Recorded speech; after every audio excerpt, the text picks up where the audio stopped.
You don't choose me, I choose you. Hindi ninyo ako pinili ko kayo. Kasi nakalagay po talaga sa aklat ng New Testament na bago pa sa Epeso, kung hindi ako nagkakamali, no? Na bago pa likhain ng sanlibutan, pinili na ni Jesus yung mga magiging kanya. I believe in predestination.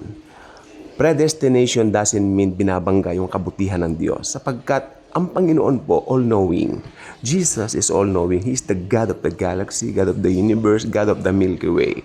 Sabi kasi ng iba, paano yung mga masama? Ibig sabihin, intended na ni Jesus na maging masama sila? Paano si Judas? Hindi ba si Judas may malaki siyang role na ginampanan sa buhay ng God of Gods na maging tao siya para mamatay sa krus?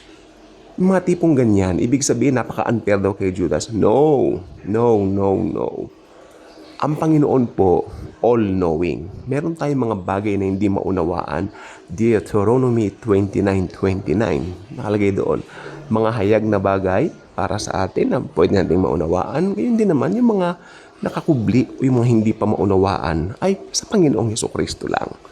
So, gawin natin, yung mga possible na pwede nating maunawaan, yun ang unawain at ating pagbulay-bulayan. While yung mga alam nating mahirap intindihin, ngunit sinasabi naman ng Biblia na gano'n, paniwalaan natin nang walang pagtatanong. Yan ang pananampalataya. So, si Jesus, sabi niya, hindi ninyo ako pinili. Pinili ko kayo. We follow Him because He intended us to become His followers bago palikhain ng mundo. Isang napakagandang katotohanan. Hindi po nakayayanig yan sa pananampalataya sapagkat yung iba sabi nila, hala kayo, naniniwala kayo sa predestination, ganyan-ganyan. Parang nasusubok din yung pag-ibig ng Diyos. No, no, no. It doesn't follow that. Hindi nasusubok ang pag-ibig ng Diyos sa predestination sapagkat God is love. God is love. Alam niya ang ginagawa niya. He is perfect.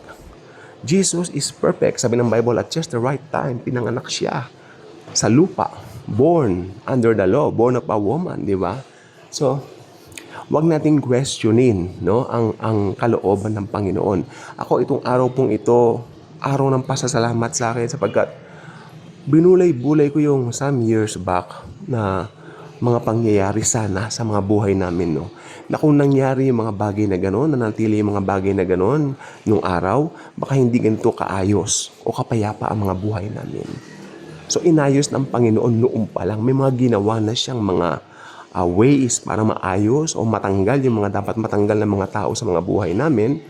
Dahil ngayon nakita po namin mga toxic nga po itong mga taong ito, kamag-anak din po namin. At inalis na po sila ni Jesus sa mga buhay namin. I thank Jesus and praise Him for that.